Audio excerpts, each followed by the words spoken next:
You know, you guys, when you're getting out of a narcissistic relationship, when you're an unhealed person, when you haven't even begun to heal, when you're just getting away from the narcissist, you know, the things you will feel is uncanny.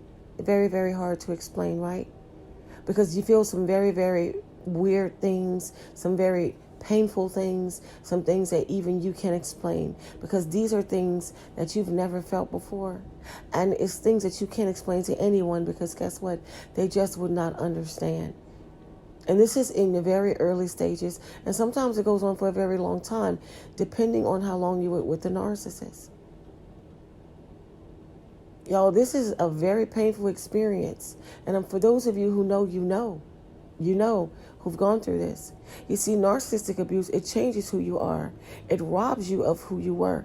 It destroys the fundamental things that made you human. You know, you lose your ability to trust. You lose your ability to love. It affects every part of your day. Your mind crashes back and forth between memories, trying to determine what was real and what was the illusion. You know, forcing yourself to accept that the only reality was that it was all an illusion. And you know what? Depending on the nature and length of your relationship with the narcissist, you may have children. Were they conceived out of love or convenience? Were they ever really wanted? Right? You see, the financial aspects, you know, what kind of a life were you looking at when everything you've been promised and planned for was a figment of a disordered person's fantasy for as long as it suited them? You see, you begin to look at people differently, which is a special kind of nightmare if you are highly empathetic. Everything you have known yourself to be has been systematically destroyed to the point where you can't find the pieces to put it back together. This is how you feel. You literally have to retrain your brain to navigate life as you know it from scratch. The sleepless nights that still happen, the loss of appetite, the inability to sometimes, to even move when you're standing in the middle of a room and you don't even know why. Absolutely everything changes you. And you have no way of knowing if it's for the better, because you believe you were a wonderful human being before. Before someone you loved more than your own life chipped away until they broke you and you feel it's broken beyond repair. For no reason other than their own ego and entertainment. That is perhaps the hardest thing to come to accept. And you want to hate them, right? You want them to suffer just so they have an idea of how you feel. But that will never happen. Because you know why? They feel nothing. They care about nothing other than themselves. It is incomprehensible that any human being can be so self-absorbed, so selfish, so chronically self-consumed that they can willingly and joyfully rip another human being's soul from them and carry on as if nothing had happened. Make it make sense, y'all. You sit knowing the love you felt for them was real. It was real, genuine. Absolutely genuine. If you felt this love from your soul, right? That they tore apart. And you can do nothing to stop that excruciating pain or make the narcissist understand what they have done to you. You accept all the encouraging advice you get about being better, out of it than you were in it, right? You've got a chance to live the life you really want. You're finally free, right? Some of you do yoga, some people do meditation, doing different things just to stay free of that narcissist, right? Exercising, going to the gym, eating better, taking care of yourself. And you feel like you're back to your old self in no time. This is what people will tell you, right? Except there is no old self. Because you can't go back to that. Back to the person this happened to. Back to the person who had to go through this for reasons that they will never know or even begin to understand. How can you go back to the person who allowed this to happen to you? Who lacked the insight and the strength to see what was happening and to stop it? But you can't blame who you were, because it wasn't your fault. You didn't cause it. Your only crime was loving someone who wanted to destroy you from the beginning. And did it so successfully, right? You found yourself loving them more because you bought into their struggles and apologies for their heinous things that they did to you. And the promises, right, of doing better for a lot of us keep going back, right? How do you reconcile that with the positive recovery? You have to reinvent yourself from someone who you believe was worthy of real love and support and intimacy and validation. Someone who was building a life together with a person you always saw as the love of your life. And it was all a lie. The hardest part of narcissistic abuse, right? Being forced to reinvent your entire existence because of something you didn't cause and didn't do, and having to become an unknown entity, right? Who have to find, a way to put yourself back together. Y'all, you can't make this stuff up. I'm sitting here making this video and I'm thinking about it. And I'm like, wow, you really got to think about it. How you feel when this first happens to you. When you realize you were actually dealing with a narcissist. You cannot believe that you were dealing with someone like this. Whoever knew a person like this even existed? Y'all.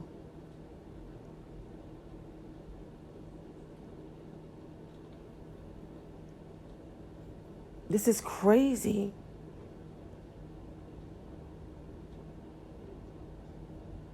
And then you're frightened because you feel like once you get out of this, you have to find ways to protect yourself against every human being that you ever come in contact with for the rest of your life. This is how it feels. You have to become a member of a massively dysfunctional witness protection program. It's how you feel. But you also have to wear the consequences of the smear campaign and the loss of family and friends and the train wreck of an existence you still have to navigate even after they have what they call, quote unquote, successfully, right, moved on. Who you were no longer exists. And now you have to work to create a version of you that you can accept and find a way to love. And you didn't even ask for any of it. All you wanted was the person who told you they loved you and would do so forever, right? They just weren't telling you the truth. And instead, you feel as if you lost everything. This is what happens when you first get away from a narcissist. You feel like everything is out of the window. Everything. You really feel destroyed. Even though I always tell y'all, you're not destroyed, though you will feel this way. The worst reality is that one loses oneself, right? Your essence is packed away. Who you really were. Who you really are. You lose your ambition, your passion for life, and the list goes on and on. You somehow cease to be who you were. You become a narcissist pleaser. Because it seems like when one gets away from you, without proper healing, another one will come right after. You guys, you know how many times people have told me they ran from one narcissist right into the arms of another? This is why it's so important to heal. When you come to the realization that your significant other is a narcissist who is sucking the life out of you, you got to get out of there as safely as possible. It's what you got to do. You have no choice. You'll be stuck with suicidal thoughts, stress, induced health issues, cardiovascular, gastric, dermatological, autoimmune problems, drug addictions, lots and lots of depression, anxiety, loss of all kinds of relationships, friends and families, loss of money, loss of time, something you know you can't get back. Long recoveries needing therapy, medications, y'all, broken lives, destruction of your self-esteem. Everything goes down the toilet. The inability to experience happiness and joy, all these things will go away. A lot of people have sexual dysfunction, y'all. You have the loss of ability to make and stick with decisions. Isolation, trauma bonding.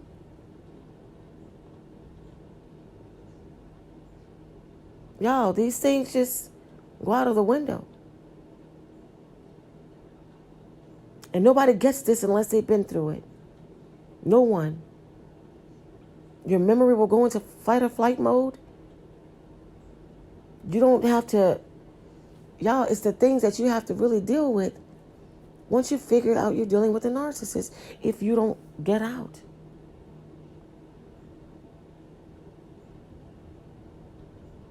And lots of people struggle with having to lie to everybody close to them, right? Because people who go through narcissistic abuse, they usually lie to the people that are close to them, because if you haven't pushed them away already, people lie to people close to them because it's better if they just not knew what you'd been through, what you were going through, because you're so embarrassed. You just lie to all of those closest to you. You know how many times I hear that? People say they just lie to the ones closest to them because it's just better if they just didn't know.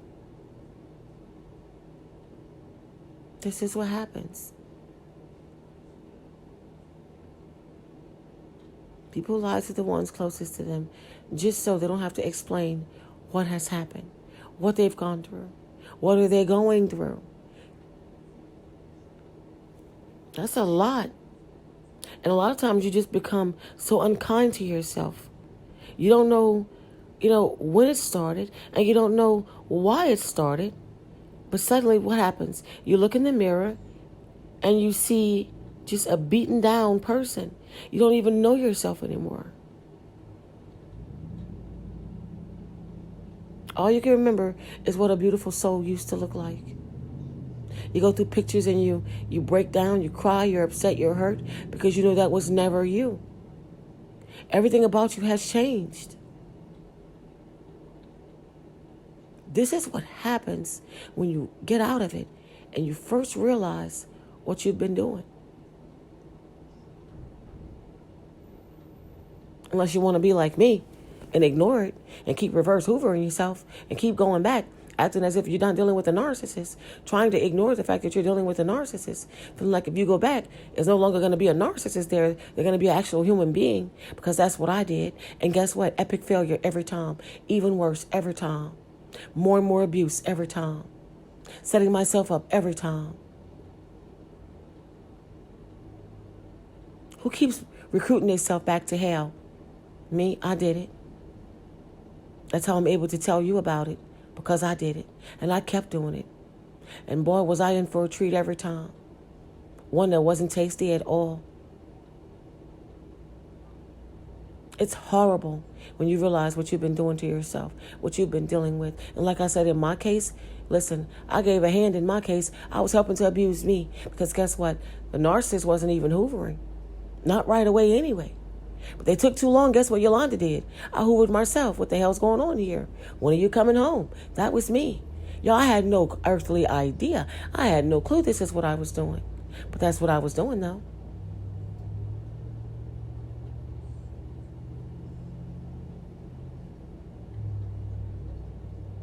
And shout out to you for the DM for asking me, how does it feel when you first got out of a relationship with a narcissist? If the things that you're feeling are the right things. Well, what I just explained to you in this video is exactly how you're going to feel. So I hope I answered your question thoroughly and explained to you what happens when you first leave a situationship, or shall I say what they call, right, a relationship with a narcissist. It's evil at its finest, sweetie. And you can bank on that. Nothing less. The only thing that you can do is leave, and leave safely. Safely plan your escape. That's it. That's all. That's all that you can do. I hope I helped you, and I hope I helped somebody else. I hope that you guys understand that when you are unhealed and just leaving a narcissist, this is what you will feel. These are the things that would happen. You guys take a time out to like, comment, share, subscribe. Turn on your bells so you will know when I am coming through with another video. Until next time.